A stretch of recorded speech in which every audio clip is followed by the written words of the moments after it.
peace renew. And yes, I know you hear, for you are near, for you have promised, and I believe. Then I will praise your name forever.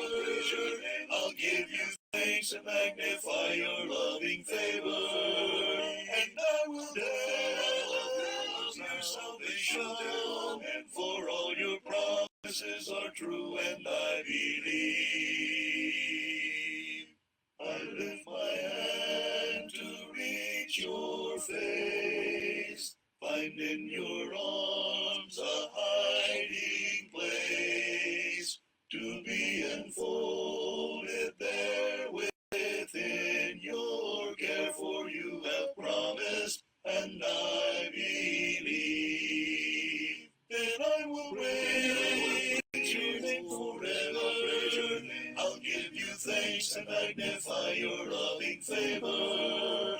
And I will tell of your salvation, and for all your promises are true, and I believe. I speak your name into the night, seek through the pain your healing light, and then I will not fear, for you are here, for you have promised, and I believe. Then I will praise your name forever.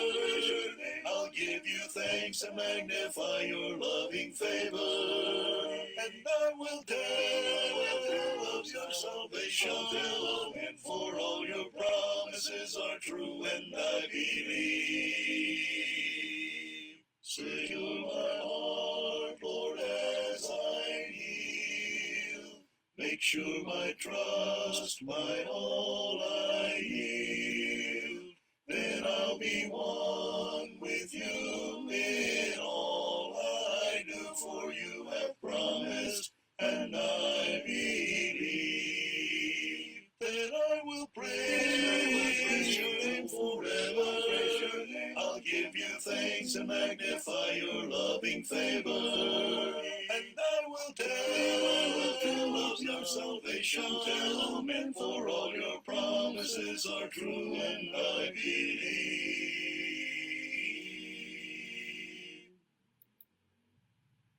Increase my faith, O Lord, my God. I'm weak, I fervently plead. In mountain shadows I have trod, with faith I am set free. Through trials faced, my faith has waned. Your grace sustains my soul. In weakness then your power I gain. With faith you make me whole. O Lord, increase my faith this hour, from seed to mighty tree. With faith I'll face and conquer fears.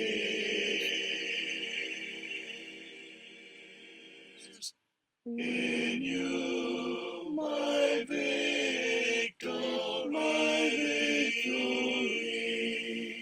When doubts arise and tears descend, my soul seeks your loving grace. Let faith in you my heart transcend, and then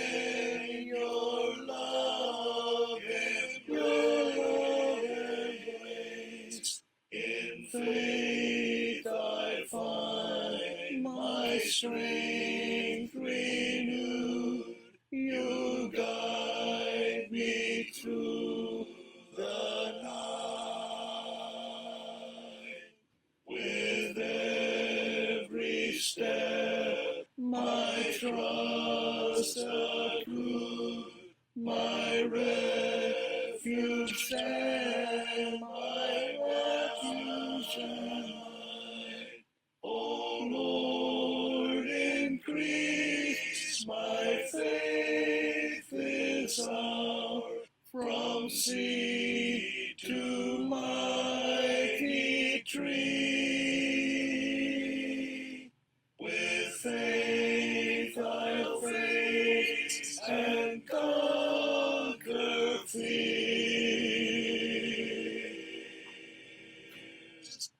In you my victory.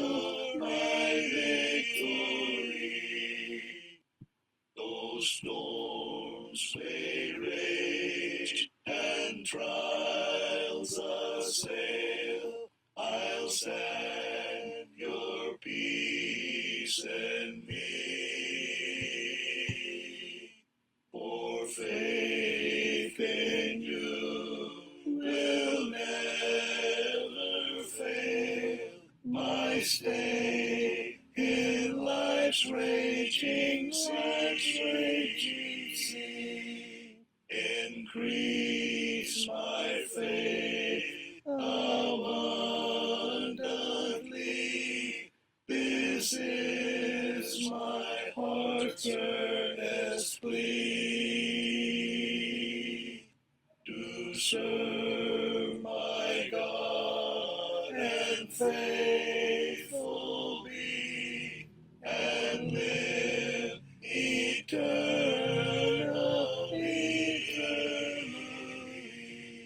O Lord, increase my faith this hour, from seed to mighty tree. With faith I'll face and conquer fears.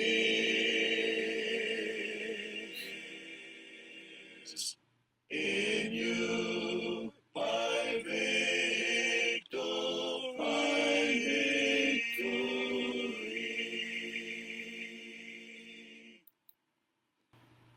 So tayo po ay, ito po ang kauna-unahan nating Facebook Live since last week. Ano po, kasi naglakbay po kami sa San Pascual Difun, Quirino para sa isang gospel meeting nung January 15. Ano po. So nagbiyahe po kayo ng 14, tapos gospel meeting 15, tumuwi po kami ng 16, ano po. So 3 days po kaming nasa daan. Kaya hindi po tayo nagkaroon ng Facebook Live. Kaya ngayon lang po tayo magkakaroon. So maraming salamat sa Diyos sa ganitong pagkakataon na ibinibigay po sa atin.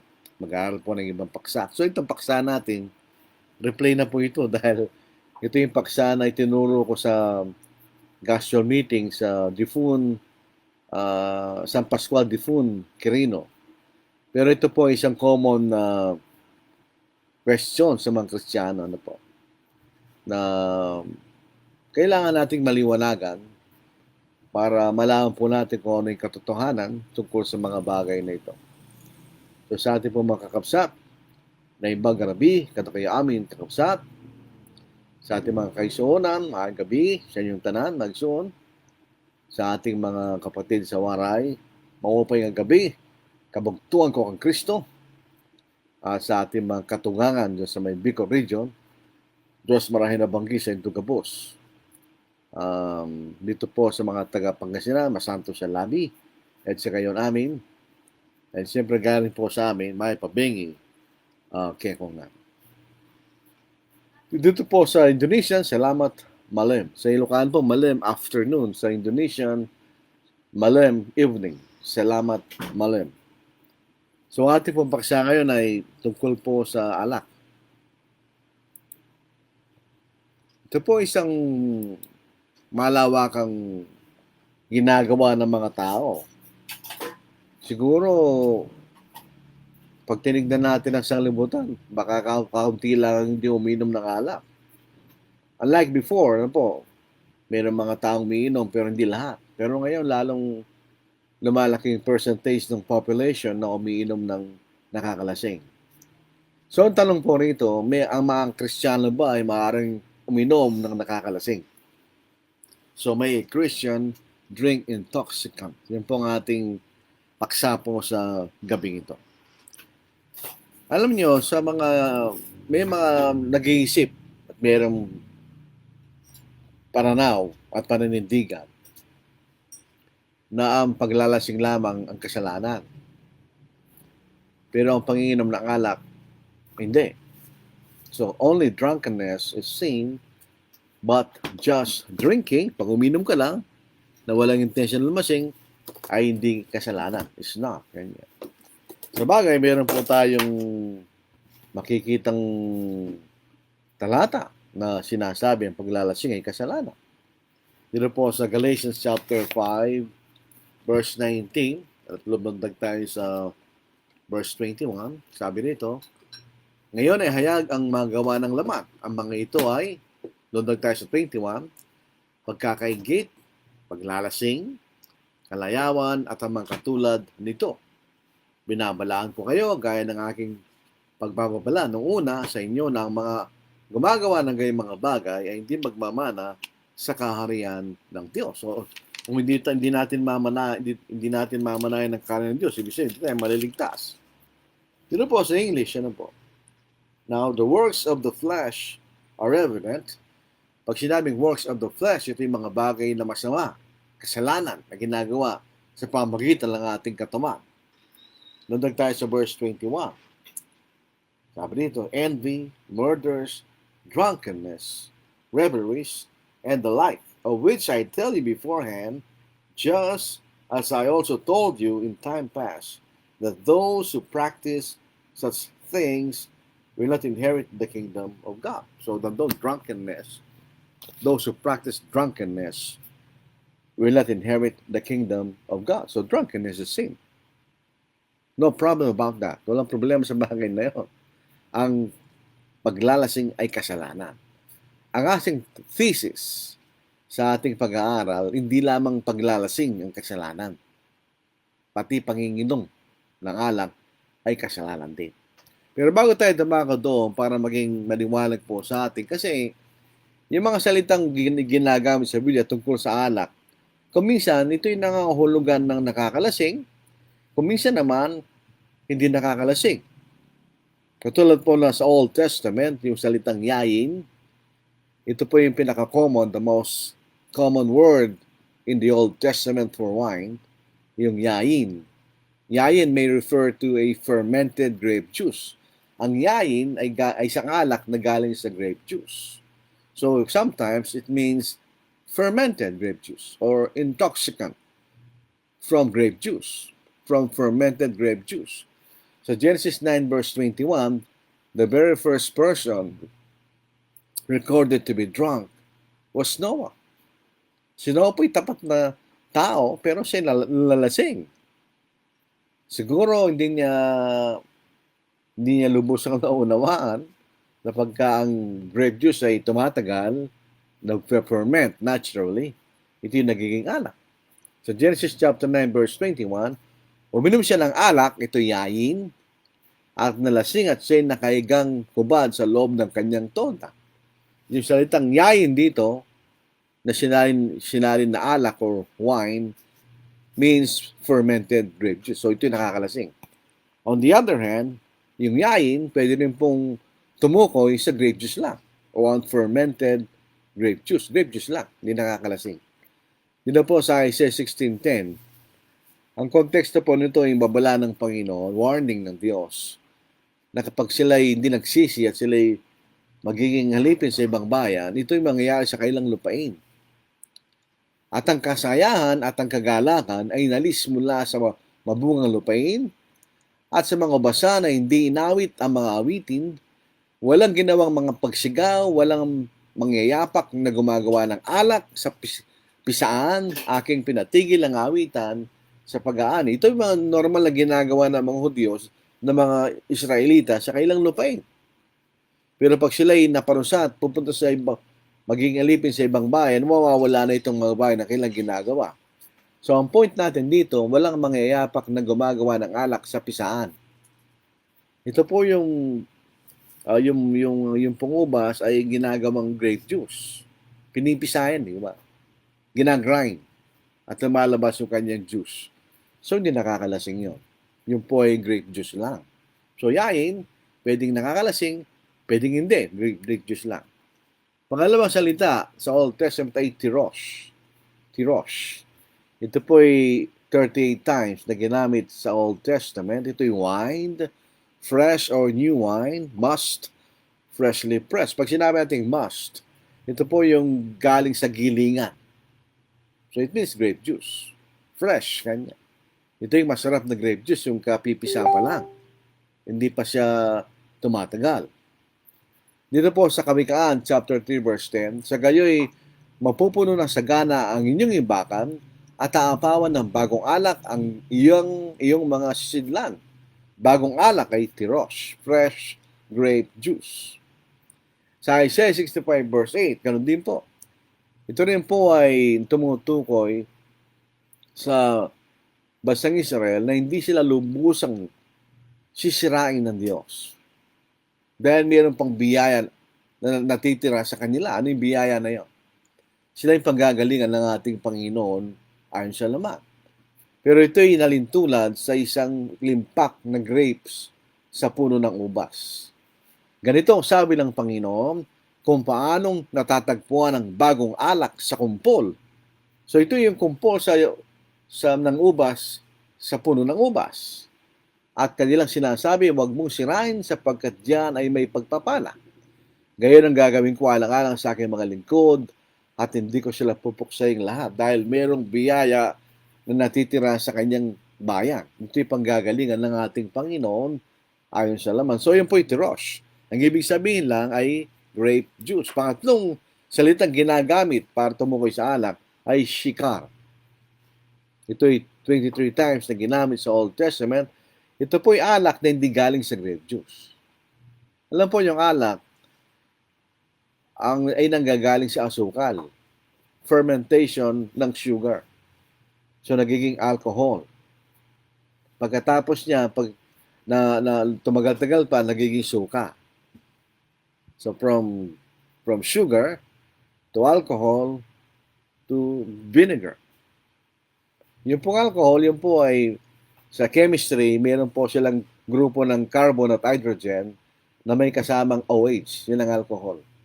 Halimbawa po yung methyl alcohol, CH3OH, ang formula, no? So, yun ang pinaka-basic na uri ng alcohol. So, ang alak ay manunuya. So, yung alak doon ay yayin. Ang matapang na alak na inumin, yan ay shikar, ay manggugulo. So, ito ay galing sa dates, honey, or barley, o anumang grains. Kaya nga po sa New International Version, ito salitang shikar ay sinasali na beer. Beer, kanya. Pero maling salin yun, actually. Dahil yung galing po sa dates, hindi naman beer yun. Ang alak ay manunuya, ang matapang na inumin ay manggugulo, at sino mang naililigaw nito ay hindi matalino. So yung matapang na inumin ay galing sa shikar. Sa Bilang chapter 6 verse 3, ito po yung vow of Nazarite. Pag ito ang iyong anak ay ibinigay mo sa Panginoon at siya magiging Nazarite, ito ang hindi niya pwedeng gawin. Ay lalayo siya sa alak at sa matapang na inumin, siya hindi inom ng tubang mula sa alak o anumang inumin nakakalasing, ni inom man ng anumang katas ng ubas o kakain man ng ubas na sariwa o pinatuyo. Yung matapang na inumin ay shika. So ito po yung nakakalasing. Pero dito hindi siya galing sa grape juice, kundi sa ibang pinanggagalingang prutas o grains. Sa New Testament, ang pinaka-common ay oinos. Oinos. 33 times pang ginamit siya. Ito po yung generic word for wine. Maaring nakakalasing or fermented grape juice or unfermented grape juice o hindi nakakalasing. Yung unfermented, sa Matthew chapter 9 verse 17, Hindi rin inilalagay ang bagong alak sa mga lumang sisidlang balat, sapagkat kung gayon puputok ang mga balat at matatapon ang alak at masisira ang mga balat. Ngunit inilalagay ang bagong alak sa mga bagong balat at pareho silang tumatagal. Yung pong ginagawa noong munang panahon para i-ferment yung grape juice, inilalagay nila sa lalagyan na gawa ng balat. So yung grape juice, pag ito ay nag-ferment, ito po ay nagpo-produce ng gas, nag-expand. So yung balat, numinipis. Ngayon, pag manipis na yung balat at lalagyan mo ng bagong alak, mag-ferment yun. So puputok yung balat dahil manipis na. So kailangan mo ilagay sa bagong balat, kanya. So yun po yung alak po rito ay unfermented grape juice. So, fermented, na galing sa salitang oinos, pero nakakalasing, sa Ephesians 5 verse 18, huwag kayong magpapakalasing sa alak na ito'y labis na kahalayan, kundi mapuno kayo ng Espiritu ngayon. Yun ay nakakalasing. So, yung oinos, pwedeng unfermented grape juice or fermented grape juice na nakakalasing. Sana po maging maliwanag sa atin. Yung glucose, nalagay ko dito nang galing sa salitang glucose. Sa English, glucose. Ito pa ginamit lang minsan sa Acts chapter 2 verse 13. Ang ibig sabihin po ito, fresh grape juice. So ito'y grape juice. Sa Gawa 2:13, dahil nakita nila yung narinig nila yung mga apostol na nagsasalita ng iba't ibang wika. Ngunit ang mga albay na lilibak na nagsabi, sila'y lasing sa bagong alak. Bakit panlilibak yun? Dahil di ka pwedeng malasing sa bagong alak. So, pinagtatawanan lang sila. Parang iniinsulto kanya. Kasi alam nyo, kahit sa bagong alak, nalasing yung mga yan. Parang ibig sabihin, no? Na hindi ka malalasing sa bagong alak o tinatawag na grape juice. So, yun ay glucose. Tapos, yung isang salita na katulad po ng shikar ay shikera. Ito ay transliteration ng Hebrew shikar. Shikera. Ito pa yung minsan lang po ginamit. Ito rin katulad ng shikar, ito yung alak na hindi galing sa grape juice, kundi galing sa ibang prutas at grains. Sa Lucas 1 verse 15, ito pa yung patungkol kay John the Baptist, sapagkat siya magiging dakila sa harapan ng Panginoon at hindi siya inom ng alak o matapang na inumin, siya mapupunang Espiritu Santo mula pa sa sinapupunan ng kanyang ina. So yung salitang alak ay oinos, yung matapang na inumin ay shikera. So sana po ito, bakit natin pinag-aaralan niya? Dahil mamaya magkakaroon tayo ng paggamit sa mga bagay na yan. At di tayo malinito sapagkat kung minsan, nalilito sila pag binabagit na alak. Parang iniisip ng iba na nagbabasa, palagi nakakalasing. Ang Biblia, hindi niya pinahihintulutan ang pag-inom ng alak sa anumang amount. Kaya kakaunti, kaya hindi mas marami o mas marami. Bawal. The Bible condemns the consumption of alcohol in any amount. Tunayan natin. In other words, we are to avoid alcohol. Pag sinabing avoid alcohol, hindi kayo inom. You avoid. Pag sinabi ng doktor, you avoid meat. You avoid, sabi niya, intestine or insides ng hayop. Hindi siya magkakainin yun. Avoid, ganyan. Kawikaan 20 verse 1, ang alak ay manunuya, ang matapang na inumin ay manggugulo, ang sinumang naililigaw nito ay hindi matalino. So, pag ikay uminom ng alak o na matapang na inumin, hindi ka matalino kanya. In other words, you do not touch alcohol. Yun lang sinasabi ng Kawikaan chapter 20 verse 1. Ito rin po sa Kawikaan, chapter 23, verse 31. Ito po ay mas interesting na basahin. Huwag kang tumingin sa alak kapag ito'y mapula. Kapag nagbibigay ng kanyang kulay sa kopa at maayos na bumababa. Ito yung mga naglasya, swabe. Swabe kaya sa lalamunan. Dito, huwag kang tumingin kanya. Bakit? Para huwag kang matuksong uminom. Kung yung pagtingin ay pinagbabawal, lalo na yung pag-inom, di ba? Common sense. Bakit ay pinagbabawal kang tumingin? Para huwag ka matuksong uminom. So kung kayo uminom, higit pa yun sa pagtingin. So kung pinagbabawal ang pagtingin, lalong pinagbabawal yung pag-inom. Simple lang po yun, di ba? Napaka simpleng tingnan yung bagay na yun. Dito po sa 1 Peter chapter 5 verse 8, dito po sa English, at mas magandang basahin dahil bibigyan natin ng kahulugan ng English word na pinanggalingan na magpakatino. Magpakatino kayo. Kanya. Ang magiging matino ay galing sa matinong pag-iisip. Kanya. Dito po sa 1 Peter chapter 5 verse 8, be sober, be vigilant, because your adversary, the devil, walks about like a roaring lion, seeking whom he may devour. Kanya.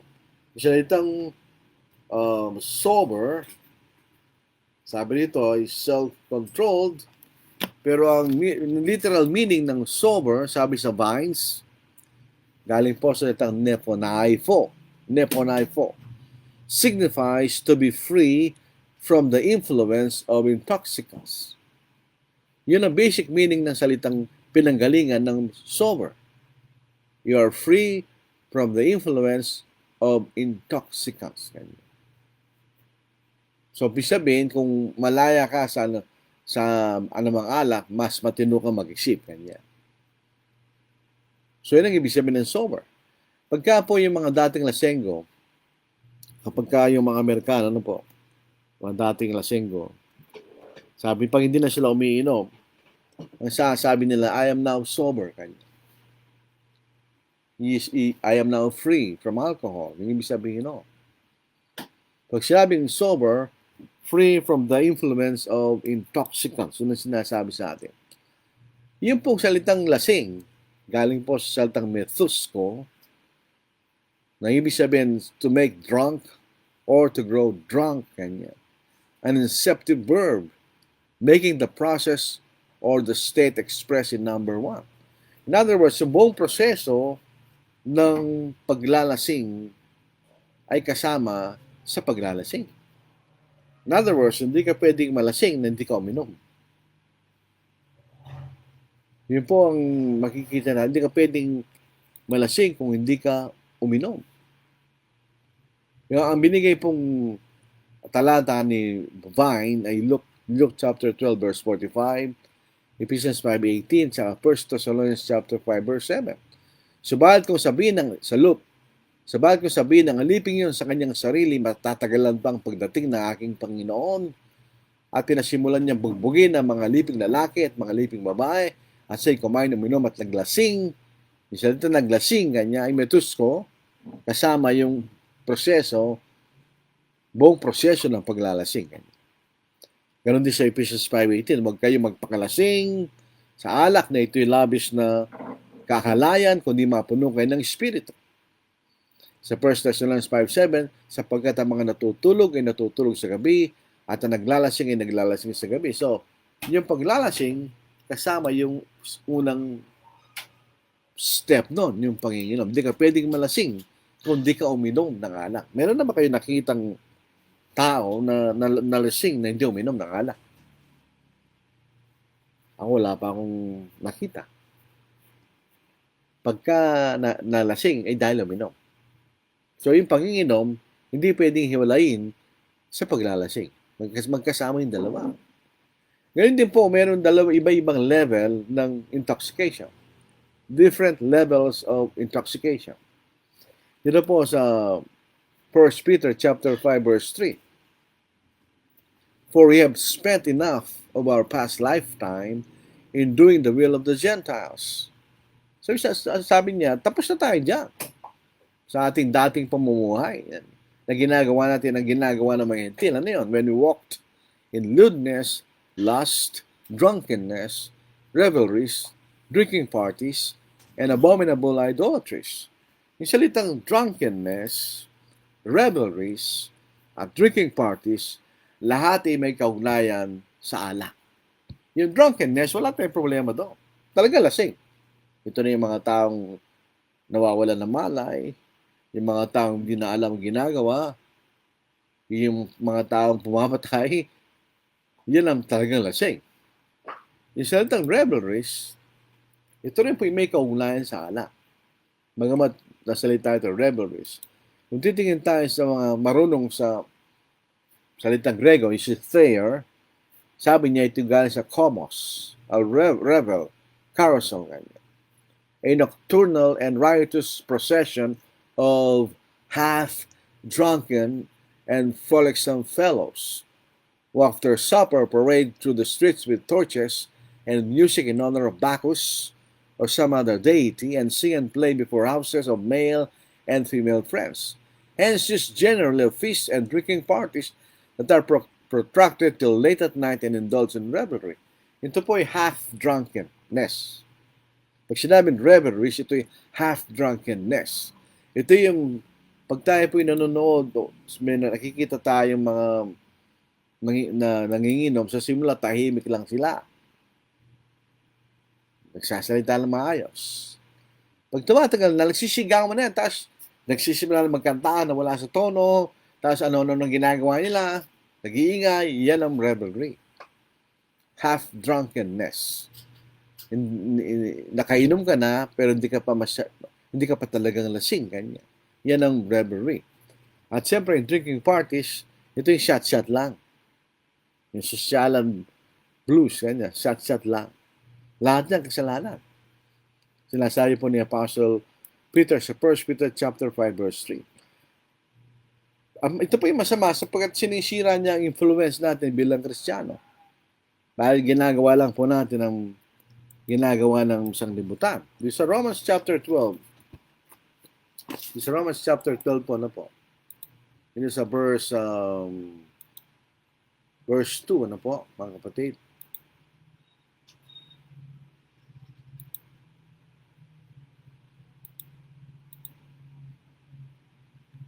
Babasahin po natin.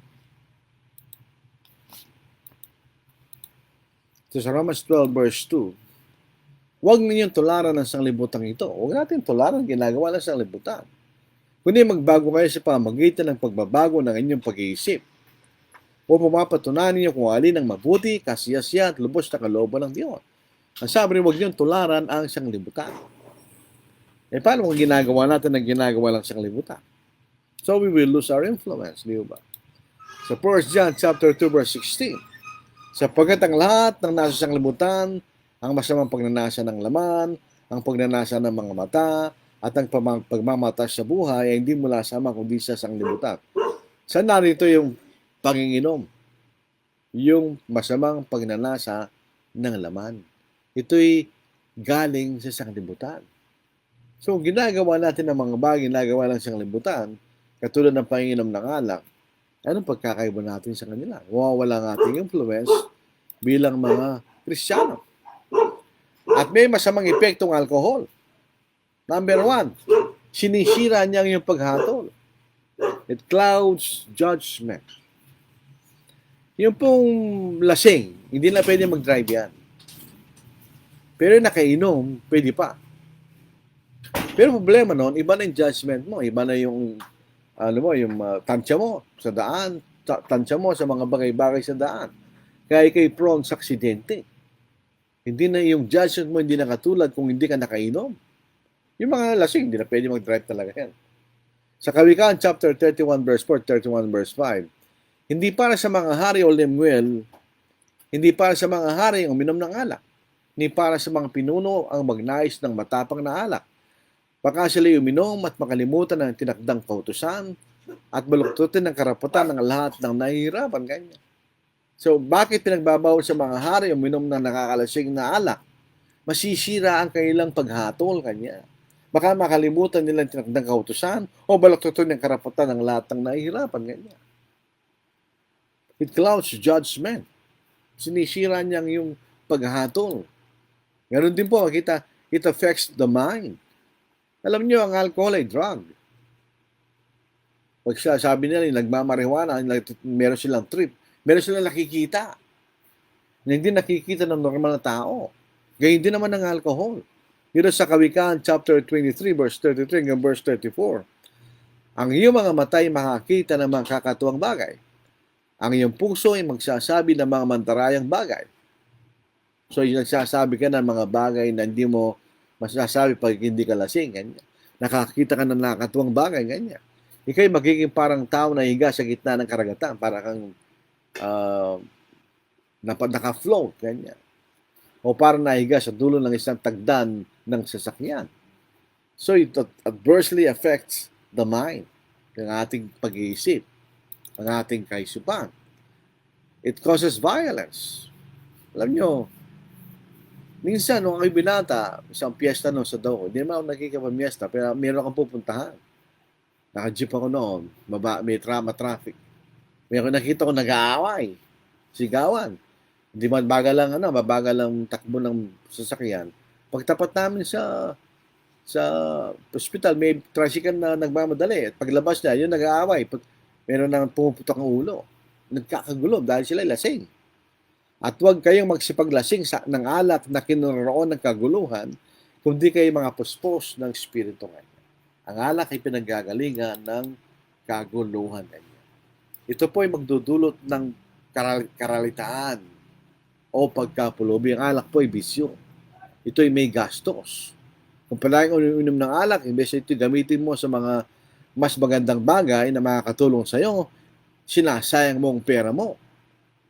Sa Kawikaan, chapter 23, verse 19, makinig ka, nako, at ikaw ay magpakapantas at matubayan mo ang iyong puso sa daan. Huwag kang mapasama sa mga mapanglango, sa mga mayamang mga ngain ng karne. Alam nyo, yung paglalasing, merong alayang pulutan. Sapagkat ang maglalasing at ang mayamo ay darating sa karalitaan at ang antok ay magbibigay sa tao ng kapagkapulubi. It doesn't give you anything. It causes you poverty. You will not be productive. Kung kayo lasing at may hangover, hindi ka makakapasok sa trabaho.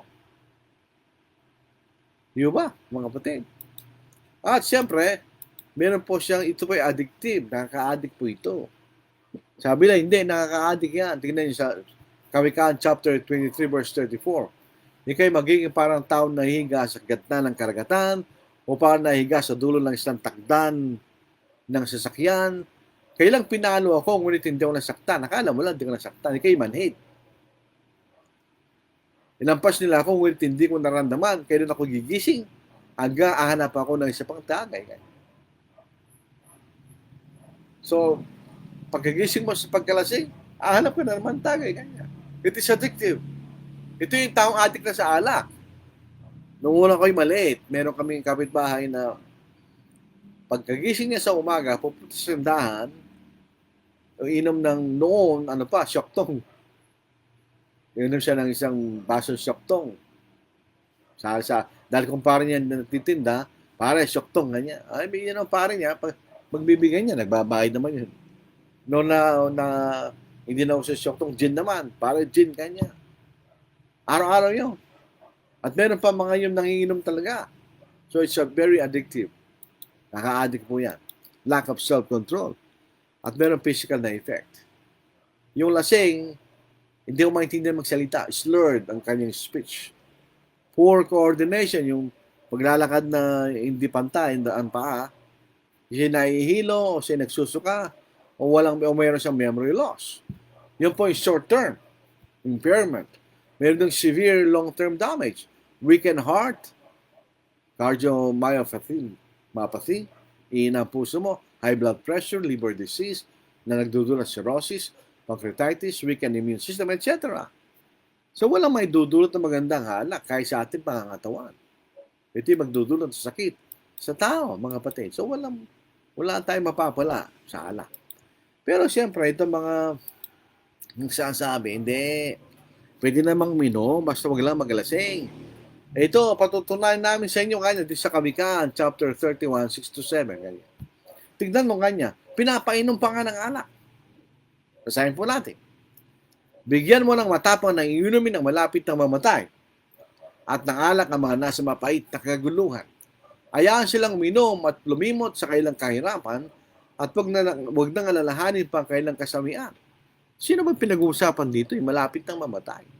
Siya nasa mapait na kaguluhan. Ganyan.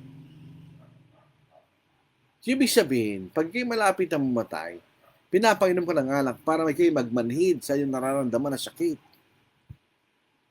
Yan ang ibig sabihin noon. Hindi na natin kailangan yan ngayon. Kung maipsan lang ang sakit, mga analgesic, maraming painkiller, hindi mo kailangan uminom ng alak. Di ba? E noong unang panahon, those are not available.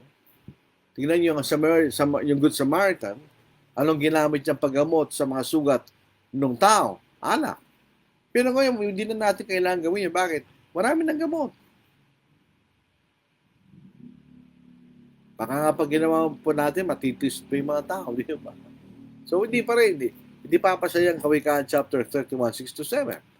Yan yung maling paggamit sa talata. Sa 1 Timothy 5 verse 23, sabi rito, o si Pablo kanya, sinabihan si Timothy na hindi lang sa uminom ng tubig, kundi gumamit ka ng kaunting alak. Huwag ka lang umiinom ng tubig lamang, kundi gumamit ka ng kaunting alak dahil sa iyong tiyan at sa iyong madalas na pagkakasakit. So ito ay, yung utos rito na uminom ng kaunting alak ay hindi para maglasing. Ito ay isang gamot. Dahil naturally, ang alak ay gamot. Ano yan pumapatay yan ng bakterya. Kaya nga pagka tayo po ay gusto linisin ang ating kamay, nag-alcohol tayo to destroy the bacteria, di ba? So, kaunting alak lang, hindi naman marami.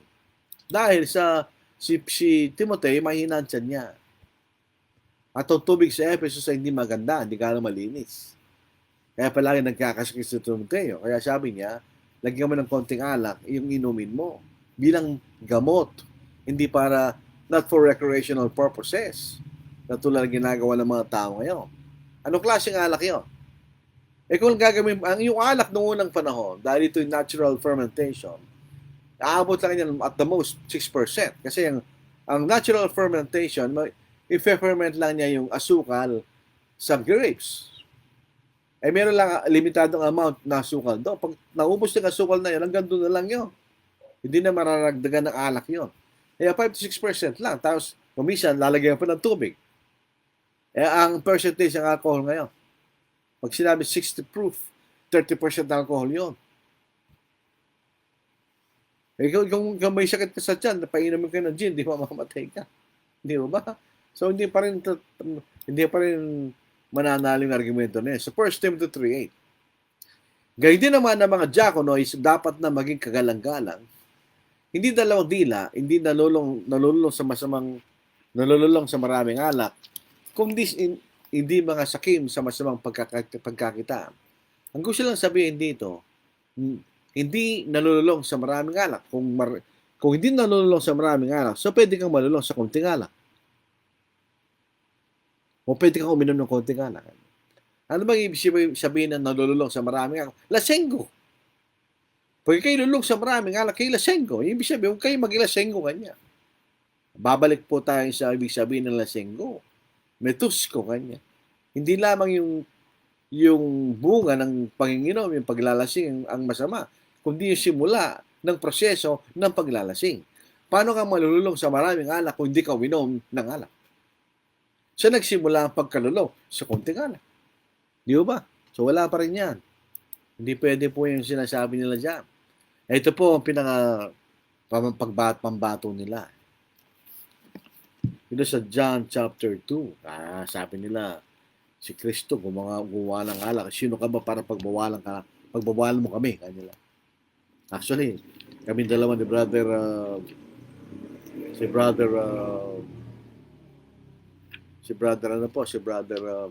Tomas noon. Nagpunta kami doon sa isang kilala niya pero lasing siya noon. Kasi yun ang sinabi niya. Kanya pinagbabawalan mo kami, kanya, sino ka ba? Si Kristo nga, gumawa ng alak. Ikaw, sino ka kanya? Dito sa John chapter 2, verse 6, ano po? Dito po sa verse 6, now there were set there 6 water pots of stone. So, 6 na lalagyan. Sabi ng Kristo, 6 ha? Jesus said to them, fill the water pots, 6 po yun, with water. And they filled them up to the brim. So, hanggang sa pinakadulo, pinakataas. And he said to them, draw some out now and take it to the master of the feast. And they took it. When the master of the feast had tasted the water that was made wine, and did not know where it came from, but the servants who had drawn the water knew. Alam nila, galing ito sa miracle ng ating Panginoon. The master of the feast called the bridegroom, and he said to him, every man at the beginning sets out the good wine, and when the guests have well drunk, then the inferior. You have kept the good wine until now. So ito pong water pots. Anim po yan. Ayon po sa ayon po sa kay Brother King sa kanyang commentary sa John sa page 110. Each of the pots contain about 20 gallons of water. So, anim po yun. Anim na lalagyan. So, bawat lalagyan ay 20 gallons of water. Times 4. So, ibig sabihin, 20 times 4, 80 liters yun. Anim yun. So, kung yung anim times 20, 120 gallons of wine ang ginawa ng Panginoon. 120 times 4, 480 liters. Yan ang karami yun. At makita nyo, sabi rito ng Master of the Feast, sabi niya, ito ang kaugalian, sabi niya. Every man at the beginning sets up the good wine. So, sa simula po ng feast, makikita natin, yung pinakamasarap na alak ang inuuna.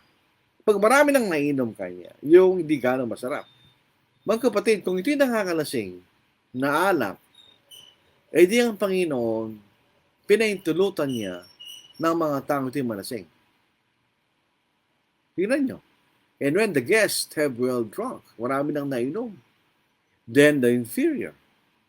Obviously, hindi po ito nakakalasing. Ito po yung grape juice. Sino ba ang lumalang ng grapes? Hindi ba ang Panginoon? So, natural lamang, pag ang Panginoon nagawa ng grape juice, edi, masarap. Press na press, di ba? So, hindi po nakakalasing yung alak na ginawa ng ating Panginoon. Wala pong, ibig sabihin, parang pinaintulutan niya ng Panginoon na malasing yung mga tao. Hindi nagkasalang Panginoon. Sabi nila, we will just drink and not get drunk. Paano po natin sasabihin yan? Hindi natin alam kung kailan ka malalasing. May nagsasabi nga, it only takes another glass of alcohol to get drunk. Halimbawa, 4 na baso na inom mo. Ano pa, pag inom ka ng isa pang baso, malalasing ka na. So, isang baso lang para malasing ka. Paano malalaman yun? Hindi mo malalaman yun. So, we'll never know when we'll get drunk. So, hindi natin pwede sabihin, inom lang kami, hindi ka malalasing. Ganyan. Yung binasa natin ngayon sa Proverbs 23 verse 31, huwag kang tumingin sa alak habang ito'y mapula. Eh, pinagbabawal na nga yung pagtingin eh. Hindi ka, lalo na hindi ka makakainom. Di ba? So, hindi po argumento po yan mga kapatid. So, bilang pagtatapos, yung pong usually na alcohol na ginagamit, ethyl alcohol. Yung pinakatatlong alcohol, methyl, ethyl, propyl alcohol. At meron pang iba. Pero yung pinaka-common niya. Yung methyl alcohol, di pwedeng inumin yun. Lason po yun. Mamamatay ka. Yung ethyl alcohol, pwede. Tsaka yung propyl alcohol. Pero yung iniinom na alak ay ethyl alcohol. Hindi po inilalang ng Diyos to be consumed for recreational purposes. Ito'y ginamit sa paglilinis. Yung consumption of alcohol in any amount is sin. You're just drinking is sin. Up drunk is sin. Fully drunk is sin. At mawawala po nating influence ng libutan kung ginagawa lang natin ang ginagawa lang sa libutan. At tignan po natin, alcohol is not only spiritually destructive, but physical as well. Sinisira ang ating katawan. So we are to refrain from it because it is evil. Refrain, avoid every form of evil. Sa 1 Thessalonians chapter 5 verse 22. So pwede pa lang uminom ang isang Kristiyano? Hindi, bawal yan. It's a sin. So ito po ang ating pag-aaral po sa gabing ito. Maraming salamat po sa inyo. Naway nakatulong po ang ating pag-aaral sa bagay na ito. Meron kayong tanong, alam ko meron. Palagi ko maraming tanong, hindi ko wala, pero tingnan po natin.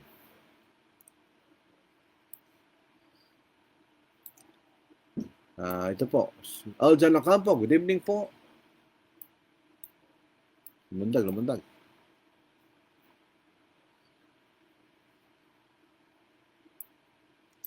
Ano ba tumundag doon? Sa tayo, sana bumalik. Agosto 12, good evening po. Tungkol po sa tuba, moderate lang, masama din? Yes. Sabi nga na sa mag-aaral po natin, moderate amount of alcohol is still sin. Because drunkenness includes the first step. You cannot get drunk unless you drink. So when you drink moderately, that's still sin. It's a part of the process of drunkenness. As metusko, ano po? Yung salitang metusko necessarily implies, makita natin. Medi Canono, Maya Pabeng, kikatamangan, magandang gabi sa ating lahat. Sylvia Squadra, taga Leyte. Good evening po, Brad Lordy. Mayang gabi po. Juan Bautista, good evening. Good evening din po, Brother June, ating kaibigan sa Kabanatuan. Antonio Ornedo, good night. Good night din, good night. Gina Lil, good evening. Good evening din. Naimbag si Brother Lenito Torolisa. Naimbag Arabi, katakayamin, kakabsat. Sabi siya, magandang gabi sa lahat mga kapatid. Sherin Balbaboko, good evening. Mary Jan Quebec, good evening po. Clint Joshua Lilibios, good evening po. Good evening din. Okay na po sa Jerry Telebanco, gikan sa Davao. Good evening, sir. Good evening din. Nicholas Rowe, good evening all. Good evening, Brother Rowe. Sabi ni Brother Nicholas, nahuli ako dumating. Pasensya na. Walang problema, Brother Nicholas. Rick Darasin. Ito si Brother Sister Chona ito. Good evening po sa lahat. Melinda Dizoncenes, good evening po, Brother Lordy. Good evening po sa mga kapatid. Melanie Quinto Garcia, good evening po sa inyong lahat. And Emmanuel Lorraine Licodini. Ang nakakalungkot, may kilala kong lasenggo at nangunguna sa panambahan. While she also very serious about a cappella singing and practicing the Lord's Supper, pero nakaligtaan niya says kung ang mga tagapanguna ay mga lasenggo. Hindi. You are making a general judgment, right? It doesn't mean that there are those preachers preaching among churches of Christ drink, that all preachers in the Church of Christ drink. Yun po ay general accusation. That's a fallacy. I will challenge you. Kung ano mang paniniwala, mas alam ko, hindi ka member ng Church of Christ. I will challenge you sa paniniwala mo, mali rin. So don't make such an accusation. That's unfair. Ang gawin mo, sabihin mo yung mga pangalan yan. Huwag mo sabihin, church leader ng Church of Christ, you're making a general accusation which is not true. Kung Kristiyano, huwag mong gawin yan. That is sin. You do not make a general accusation based on few people. It doesn't follow. Dapat, i-rebuke mo yung mga tao yan if you are concerned. Di ba? Pero alam ko, hindi ka miyembro ng church. Kasi kung miyembro ka sa church, hindi mo sasabihin yan. Obviously, hindi mo sasabihin yan. Although, hindi ko naman kinukonsinti yung mga kapatid na ganyan. Pero, I will rebuke them privately. Kasi personal na problema nila yun. So, I will rebuke them privately. I will teach the doctrine. Yan itong ginagawa natin. We are preaching the doctrine. Hindi tayo nag-a-attack personally. Wala tayong sinasabing ganon. When you attack personally, dapat sabihin mo sa tao. Pero alam ko, hindi ka miyembro ng Church of Christ. Dahil sa sinasabi mo, obviously, hindi ka kabilang sa Church of Christ. Although, meron kang legitimate concern, pero sabihin mo, sino yung mga yun? Para matulungan natin sila. And then you should have evidence. Kasi pag nagsasabi tayo ng ganyan, parang ano lang yan, chismis. If there is no evidence. Sino sila? Sabihin mo pangalan. You are making an accusation against the Church of Christ based on those few people who are violating the very doctrine that they preach. It doesn't follow na all preachers in the Church of Christ are doing that. It doesn't follow. So that's a fallacy. Dito po sa Agosto 12. So sa 1 Timothy 5:23, tungkol sa advice ni Paul kay Timothy, anong klaseng alak po yun? Definitely hindi alak sa modernong panahon. Yung alak sa ating modernong panahon, mula sa 5% o 3% yung beer hanggang 30% alcohol. No, yung unang mga alcohol, yung natural fermentation, they're from 1% to as much as 6% and they are mixed with water. So, yung potency para kay malasing maliit, pero nalalasing pa rin sila. Lalo sa panahon natin ngayon. Kung ano man yung alak na yon, hindi katulad ng alak natin ngayon. Pagka yung alak natin ngayon ay ginamit mo pag may sakit ka sa tiyan, ay lalo kang mamamatay. Dito po sa si Brother Leonto Torrelicia, inahanap nila ang happiness at satisfaction sa alak. Upang maging tunay na happy at satisfied sila, ito lang dapat nilang gawin. Matakot sila sa Diyos, asundin ang kanyang mangutos, yan ang katungkulan nila. Tiyak lubos-lubos ang kailang happiness at satisfaction sa Diyos. Tama si Brother Torrelicia. Ang St. Francis si John Bautista. Anong klaseng alak? Oinos. Yan ang ginagamit na salita sa Biblia, oinos. Ang biyontipan, oinos. Whether it's fermented or unfermented, it's oinos. Wala namang sinabi sa atin sa talata. Ngayon, kung yun naman po yung fermented grape, konti lang. It serves as a medicine. Hindi para maging masaya si Timoteo. Katulad ng mga umiinom ngayon sa panahon natin ngayon. Salamat po kay Brother June. O fermented wine, pwede rin kasi pamatayan ng bakterya niya. So ito ay gamot. Okay, pwede nating i-parallel po sa panahon natin ngayon. Yung mga cough syrup, yun po ay may alcohol. Ang vehicle ng gamot ng cough syrup ay alcohol. So yung alak na, yung gamot para sa ubo, ito ay dissolved in alcohol. Pero pag ininom mo yon, kaya napapansin niyo pag uminom kayo ng cough syrup, hindi nahihilo tayo dahil mayroong alcohol yon.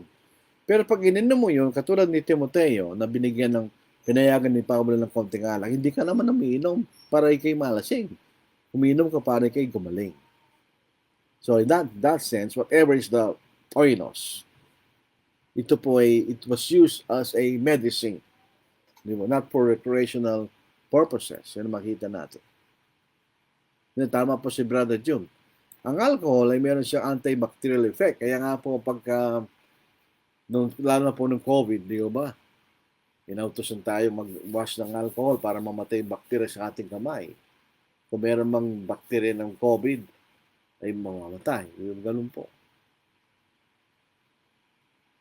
Sabi nga, ngayon nga, yung ating mga tubig, purified. Sa amin, alkaline. So, wala na bakterya yan. Ideally, kung tama yung proseso, wala na bakterya yan. Pero ang panahon ni Timoteo, siya nasa Ephesus, o sa Efeso, yung tubig nila hindi ganong malinis. Kaya para hindi nagkakasakit sa Timoteo, yun ang advice sa Pablo. Ngayon, gagamitin mo yan kay manginom ng alak, gagamitin mo yung talatang yun, you are using the 1 Timothy chapter 5 verse 23 out of context. Dahil yung mga nanginginom yan, di naman sila nanginginom for medicinal purposes. Those who are drinking alcohol today are not drinking for medicinal purposes, but for recreational purposes. Using alcohol or consuming alcohol for recreational purposes is sin. Tulad ng ating, as we have studied tonight. So, very thankful for the greetings and questions. Okay.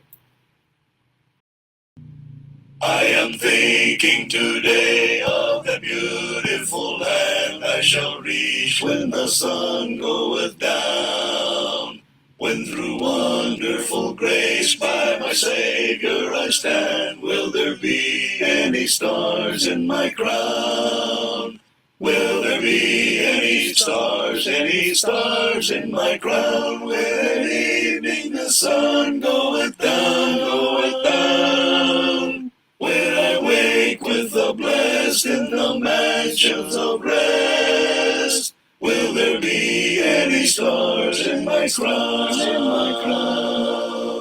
In the strength of the Lord, let me labor and pray. Let me watch as a winner of souls, that bright stars may be mine in the glorious day, when His praise like the sea billows rolls.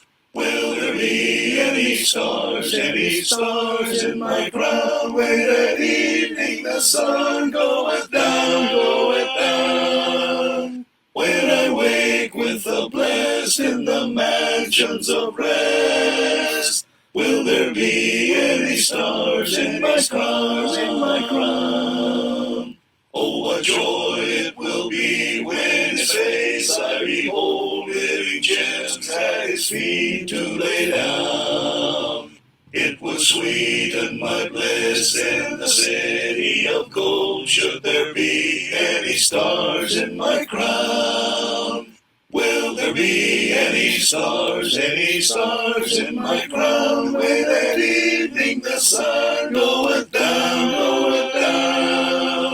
When I wake with the blessed in the mansions of rest, will there be any stars in my crown?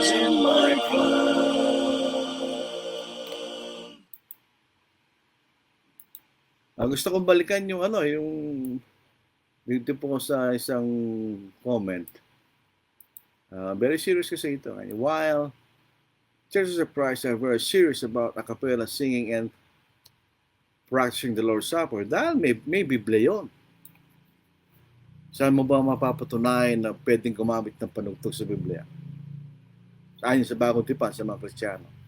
Hindi natin pinag-uusapan yung Old Testament. Dahil hindi wala tayo sila ng Old Testament. Saan natin mababasa sa Bagong Tipan na yung mga Kristiyano gumamit ng panugtog? Wala. Yung Lord's Supper, baka itong pananampalataya ni Emmanuel ay hindi nag-observe ng Lord's Supper. Meron Lord's Supper sa Bagong Tipan. Pero yung akusasyon na the Churches of Christ, we are independent and autonomous. Siguro sa inyo ay centralized. Kami hindi. We are not responsible for other churches. Kung sila ay nagkakamali, that's their responsibility. Ayon sa Bagong Tipan, ang local Church of Christ is autonomous or self-ruling and independent ng kanya lamang gawain ang pinakikilaman niya. Hindi pinakikilaman yung gawain ng ibang mga kongregasyon. So don't generalize yung ganyan. If you will make an accusation na ganyan, sabihin mo kung sino yung gumagawa niyan. Hindi yung blanket accusation, that's unfair. Kahit gawin sa inyo yan, hindi niyo magugustuhan yan. If you make a general accusation dahil meron kami nakitang kaanib ninyo na nagkakasal, sasabihin namin kayong lahat ay ganon. That's unfair, di ba? Pero wag natin gawin yan. Let's be fair and square. Kung gusto niyo pag-aralan at patunayan sa Biblia. Hindi sa ganyang klase. Hindi pareho eh. Yung sinasabi mong a cappella singing at Lord's Supper, nasa Biblia yun eh. Nasa Bagong Tipan yan. So that's doctrinal. Yung sinasabi mo ng pangalawa, that's personal. That's personal sin ng iba. Not the whole.